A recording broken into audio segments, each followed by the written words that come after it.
اعوذ باللہ من الشیطان الرجیم بسم اللہ الرحمن الرحیم الحمدللہ رب العالمین الصلاۃ والسلام علی محمد وآلہ الطیبین الطاہرین۔ السلام علیکم ورحمۃ اللہ وبرکاتہ۔ ماہ رمضان مبارک ہے، پروردگار کی بارگاہ میں دعا گو ہیں ہم سب کی عبادتوں کو پروردگار اپنی بارگاہ میں شرف قبولیت عنایت فرما۔ ماہ رمضان مبارک میں ہمیں زیادہ سے زیادہ قرآن پڑھنے، چونکہ قرآن کی بہار کا مہینہ ہے ماہ رمضان، عبادت کی بہار کا مہینہ ہے، زیادہ سے زیادہ قرآن مجید پڑھنے اور دوسروں کو پڑھانے کی توفیق عنایت فرما۔ پیغمبر اسلام کی حدیث ہے مومنین اور مومنات، جس میں آپ نے ارشاد فرمایا خیرکم من تعلم القرآن وعلمہ، آپ میں سب سے بہترین انسان وہ ہے کہ جو قرآن کو سیکھے اور دوسروں کو سکھائے۔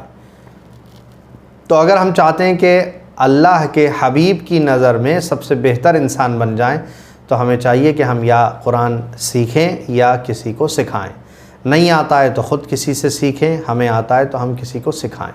قرآن مجید اگر کسی کو پڑھنا نہیں آتا ہے تو قرآن کی تلاوت سننے کا بھی پڑھنے والے کے برابر ہی ثواب ہے۔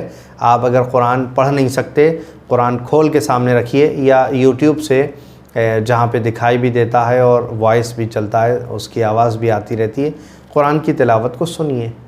اگر آپ پڑھ نہیں سکتے تو کم سے کم قرآن کی آواز سن سکتے ہیں، اس کا بھی ماہ مبارک رمضان ہے، ثواب ملے گا۔ ماہ مبارک رمضان میں فقہی مسائل کمپٹیشن کی یہ 7ویں ویڈیو کی، جس کے اندر ہماری کوشش رہے گی کہ غسل سے متعلق چند باتیں آپ کی خدمت میں پیش کی جائیں، حاضر ہے۔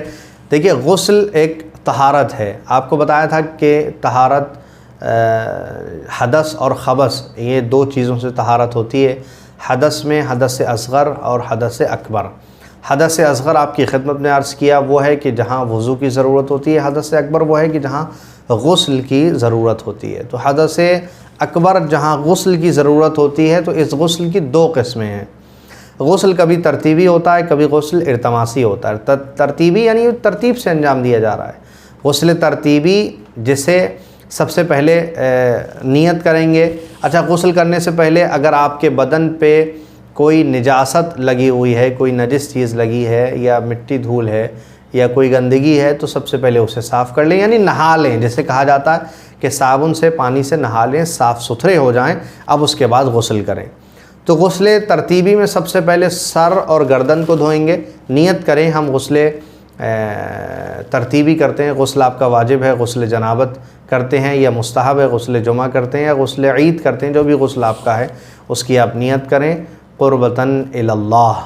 یہاں پہ ایک چھوٹا سا اشتباہ، چھوٹی سی غلطی ہو جاتی ہے کبھی کبھی، وہ یہ کہ قربتاً الی اللہ کہہ بیٹھتے ہیں ہم لوگ، تو قربتاً الی اللہ نہیں کہنا ہے، قربتاً الی اللہ۔ دونوں میں فرق کیا ہے ناظرین؟ قربتاً الی اللہ کا مطلب یہ ہوتا ہے کہ اللہ کے قریب ہونے کے لیے ہم یہ کام کر رہے ہیں، اللہ کی قربت کی خاطر۔ لیکن اگر ذرا سی غلطی میں ہم یہ کہیں کہ قربتاً الی اللہ تو اس کا مطلب یہ ہے کہ اللہ کے علاوہ کسی اور کی قربت کے لیے ہم کر رہے ہیں، اللہ سے ہٹ کے، تو ایکچولی تو ہم اللہ کے لیے کر رہے ہیں۔ تو ہم اپنے الفاظ کا خیال رکھیں، قربتاً الی اللہ کہیں، الا اللہ نہ کہیں، قربتاً الی اللہ۔ تو سب سے پہلے نیت کریں کہ ہم غسل کرتے ہیں قربتاً الی اللہ، اس کے بعد سر اور گردن کو دھوئیں۔ 3 حصوں میں اس غسل کو تقسیم کریں، سب سے پہلے سر اور گردن، پھر اس کے بعد داہنا حصہ جس میں ایک نیچے داہنا پیر اور داہنا ہاتھ اور داہنا بدن کا حصہ آ جائے گا، پھر اس کے بعد اسی طرح لیفٹ یعنی بایاں ہاتھ اور بایاں پیر اور بایاں بدن کا حصہ۔ تو کوشش کریں کہ جب دایاں رائٹ سائڈ کا ہاتھ اور پیر دھو رہے ہیں تو تھوڑا سا بڑھا کے دھوئیں تاکہ یقین ہو جائے اچھی طرح کہ ہم نے ایک حصے کو رائٹ سائڈ والے کو دھو لیا۔ اسی طرح جب لیفٹ ہینڈ سائڈ والا دھوئیں گے تو وہاں بھی تھوڑا سا بڑھا کے دھوئیں تاکہ ہمیں یقین ہو جائے کہ ہم نے اچھی طرح دھو لیا ہے۔ اب یہاں 2 چیزیں جو قابل توجہ ہیں آپ کو بتانا ضروری ہیں۔ وضو اور غسل کے درمیان شرط ہے۔ آپ نے وضو میں پڑھا ہوگا آپ نے کہ وضو جب ہم کرتے ہیں تو ضروری ہے کہ وہاں پہ جو ترتیب اور موالات ہمیں سکھائے گئے ہیں، وہاں ایک بات بتائی گئی کہ پانی اوپر سے نیچے کی طرف آنا چاہیے، پانی اوپر سے نیچے کی طرف آنا چاہیے، نیچے سے اوپر کی طرف پانی نہیں جانا چاہیے۔ تو یہ شرط، یہ کنڈیشن وضو میں ہے، غسل میں نہیں ہے۔ یعنی غسل میں اگر پانی نیچے سے اوپر کی طرف بھی آ رہا ہے کوئی حرج نہیں ہے، آپ کا غسل بالکل درست ہے۔ غسل اور وضو میں ایک اور بنیادی فرق یہ ہے کہ آپ نے دیکھا ہوگا کہ موالات وہاں پر لازم ہیں وضو میں، یہاں غسل کے اندر موالات جو ہیں وہ ضروری نہیں ہے۔ موالات یعنی کام کا پے در پے ایسی کنٹینیٹی کے ساتھ فوراً انجام دینا کہ اس کے درمیان فاصلہ نہیں ہونا چاہیے۔ یعنی اگر آپ وضو کر رہے ہیں تو وضو میں سب سے پہلے نیت کے بعد چہرہ دھویا ہے آپ نے، تو اب چہرہ خشک نہ ہونے پائے فوراً آپ کو اپنا ہاتھ دھونا ہے، دونوں ہاتھ دھو لینا ہے، تو فوراً کام انجام دینا ہے۔ ایسا نہیں کہ بھئی وضو میں چہرہ دھویا، آپ نل بند کر کے چلے گئے کہیں، کسی سے فون پہ بات کر لی، واپس آ کے پھر اب ہاتھ دھو لیے، نہیں، ایسا پاسبل نہیں ہے۔ ایسا اگر کریں گے تو پھر آپ کو اسٹارٹ سے اثر نو یعنی شروع سے آپ کو اپنا وضو کرنا پڑے گا، لیکن غسل کے اندر ایسا نہیں ہے۔ غسل میں آپ نے سر و گردن دھویا، فرض کریں سر و گردن دھونے کے بعد موٹر جو ہے وہ چلانے کی ضرورت پڑ گئی، ٹینک میں پانی ختم ہو گیا، تو آپ باہر آئے کپڑے چینج کر کے اور موٹر چلایا، 5-10 منٹ میں 2-4 منٹ میں جا کے آپ نے پھر سے اسٹارٹ کیا، تو آپ وہیں سے کنٹینیو کر سکتے ہیں، دوبارہ اسٹارٹ کرنے کی اپنے غسل کو آپ کو ضرورت نہیں ہے۔ یعنی جو موالات وضو میں شرط ہیں وہ غسل میں شرط نہیں ہیں۔ اب کچھ غسلوں میں کچھ غسل ایسے ہیں، کچھ اغسال ایسے ہیں جو واجب ہیں اور کچھ ایسے ہیں جو مستحب ہیں۔ میں آپ کی خدمت میں پیش کروں گا، بتاتا ہوں کہ کون سے غسل واجب ہیں اور کون سے غسل مستحب ہیں۔ شرط وضو کرنے کے لیے کیا ہے؟ سب سے پہلے نیت، دوسرے پانی کا پاک ہونا ضروری ہے، جس پانی کو آپ استعمال کر رہے ہیں اس میں کوئی نجاست نہیں ہونا چاہیے، پانی مباح ہونا چاہیے، یعنی آپ کا اپنا پانی ہونا چاہیے، ایسا پانی ہونا چاہیے جس کا استعمال آپ کے لیے جائز ہے، حلال ہے، آپ کا ہی پانی ہے، کسی کا چوری کا نہیں ہے، غصب کیا ہوا پانی نہیں ہے، مباح ہے آپ کے لیے۔ اور پانی مطلق ہونا ضروری ہے۔ مطلق ہونا یعنی اوریجنل واٹر ہونا چاہیے، اس کے اندر کوئی کسی قسم کا جو ہے کسی کا رس یا کوئی ملاوٹ یا کوئی اور چیز دوسری چیز نہیں ہونا چاہیے، مطلق پانی ہونا چاہیے، کلیئر، جو عام طور سے ہمارے گھروں میں پایا جاتا ہے۔ اب غسل، کچھ ایسے غسل ہیں جو ہمارے اوپر واجب ہیں، جیسے غسل جنابت ہے، واجب ہے، اگر جنابت کی حالت طاری ہو گئی ہے تو غسل انجام دینا ہمارے لیے واجب ہے، ورنہ ہماری نماز نہیں ہوگی۔ غسل حیض واجب ہے، غسل نفاس واجب ہے، غسل استحاضہ واجب ہے، غسل میت، کسی کا انتقال ہو گیا، کوئی میت ہو گیا تو اس کو غسل دینا واجب ہے۔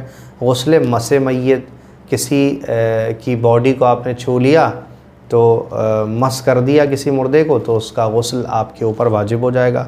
یہ واجب غسل ہیں جن کا انجام دینا ہمارے لیے واجب ہے۔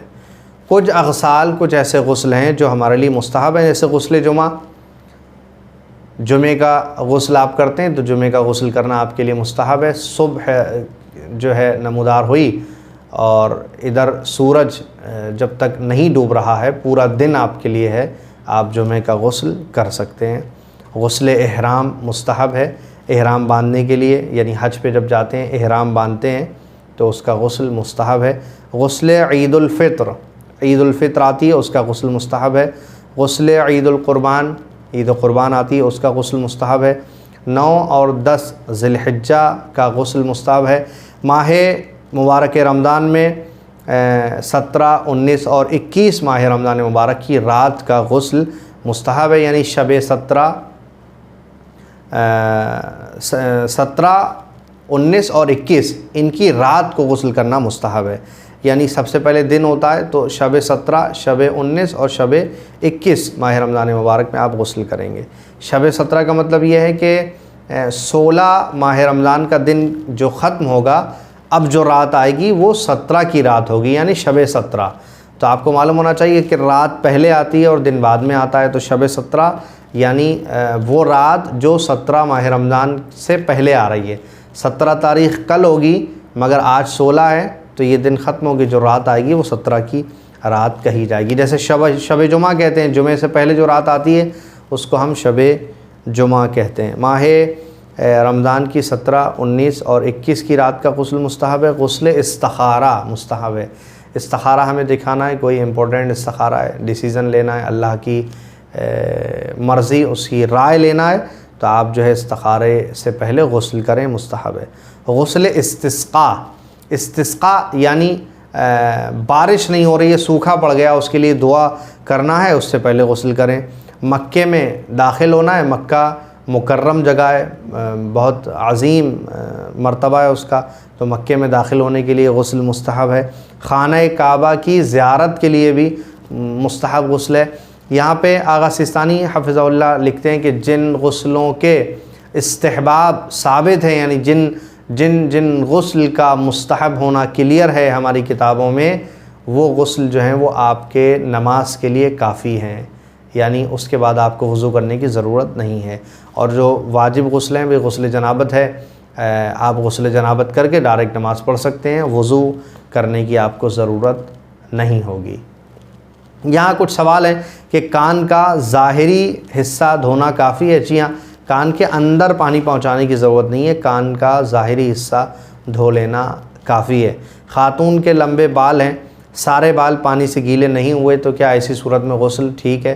جی ہاں، ایسی صورت میں غسل صحیح ہے۔ سارے بال یعنی لمبے بال ہیں، بال دھونا یا انہیں بھگونا یا انہیں گیلا کرنا یہ واجب نہیں ہے، اس کے بنا بھی غسل ہو سکتا۔ آپ کا سر جو ہے وہ اہم ہے، سر گیلا ہونا چاہیے، سر دھلنا چاہیے، وہاں پانی پہنچنا چاہیے۔ غسل جنابت اور غسل حیض دونوں واجب ہو گئے تو کیا الگ الگ انجام دینے کی ضرورت ہے؟ نہیں، کہتے ہیں کہ ایک غسل انجام دیا، دوسرا غسل اسی سے کفایت کرے گا، الگ الگ غسل انجام دینے کی ضرورت نہیں ہے۔ حرام سے مجنب ہونے والے انسان کا پسینہ کیا نجس ہے؟ مشہور یہ ہے کہ حرام کام سے اگر کسی نے حالت جنابت کو طاری کیا ہے اور غسل واجب ہوا ہے اس کے اوپر تو اس کا پسینہ نجس نہیں ہے۔ کہتے ہیں علم نہیں تھا انسان کو کہ وہ مجنب ہو گیا، یعنی ہمیں معلوم نہیں تھا کہ ہمارے اوپر غسل جنابت واجب ہو گیا، لیکن ہم نے نماز بھی پڑھی اور روزہ بھی رکھا، 2-3 دن کے بعد ہمیں اس بات کا علم ہوا کہ ہمارے اوپر غسل جنابت واجب تھا لیکن ہم نے اسے انجام نہیں دیا، تو ہمارا روزہ اور ہماری نماز درست ہے یا درست نہیں ہے۔ تو کہتے ہیں کہ یہاں پہ وہ روزے جو آپ نے رکھے 2-3 دن جس کے بعد آپ کو پتہ چلا کہ آپ نجس تھے، تو روزے آپ کے صحیح ہیں لیکن نماز آپ کی درست نہیں ہے، نماز کی آپ کو قضا کرنا ہوگی۔ اسی طرح ہمیں علم نہیں تھا کہ ہم حالت جنابت میں ہیں لیکن مسجد کے اندر داخل ہو گئے، اور یہ مسئلہ ہے کہ بھئی مسجد کے اندر حالت جنابت میں جا نہیں سکتے، اگر مسجد میں حالت جنابت میں چلے جائیں تو یہ گناہ ہے، منع فرمایا گیا ہے، حرام ہے، جائز نہیں ہے، حالت نجاست میں مسجد کے اندر جانا جائز نہیں ہے۔ سوال یہ ہے کہ اگر ہمیں علم نہیں تھا، ہمیں معلوم نہیں تھا کہ ہم نجس ہو گئے ہیں اور مسجد کے اندر اگر چلے جائیں تو کیا ہم نے حرام کام انجام دیا؟ کہتے ہیں چونکہ آپ کو پتہ نہیں تھا، جواب اس کا یہ ہے کہ کیونکہ آپ کو پتہ نہیں تھا کہ آپ حالت نجاست میں ہیں، لہٰذا آپ گناہگار نہیں ہوں گے، جیسے ہی آپ کو یاد آئے فوراً آپ واپس چلے آئیے۔ اسی طرح کہتے ہیں جس کو احتلام ہو گیا ہے، محتلم کے بدن سے نکلنے والا پسینہ پاک ہے یا نجس ہے؟ پسینہ پاک ہے، پسینہ نجس نہیں ہے، اس میں کوئی حرج نہیں ہے۔ بس غسل میں سب سے پہلے دھیان رکھنے کی اور متوجہ ہونے کی ضرورت یہ ہے کہ اگر کوئی نجاست آپ کے بدن پر لگی ہوئی ہے تو آپ اسے اچھی طرح سے پاک کر لیں۔ یہ غسل ترتیبی تفصیل سے ہم نے بتایا۔ غسل ارتماسی وہ غسل ہے کہ جہاں آپ یکبارگی یعنی ون ٹائم ایک ہی بار میں اپنے پوری باڈی کو، پورے جسم کو پانی کے اندر ڈال دیں، کسی حوض میں، کسی ندی میں، کسی تالاب میں نیت کریں کہ میں غسل ارتماسی کرتا ہوں، اور ایک ساتھ آپ جو ہیں وہ پانی کے اندر کود جائیں تو پوری باڈی پر، پورے جسم پر پانی پہنچ گیا تو یہ آپ کا غسل ارتماسی ہو گیا۔ دعا میں یاد رکھیے گا۔ والسلام علیکم ورحمۃ اللہ وبرکاتہ۔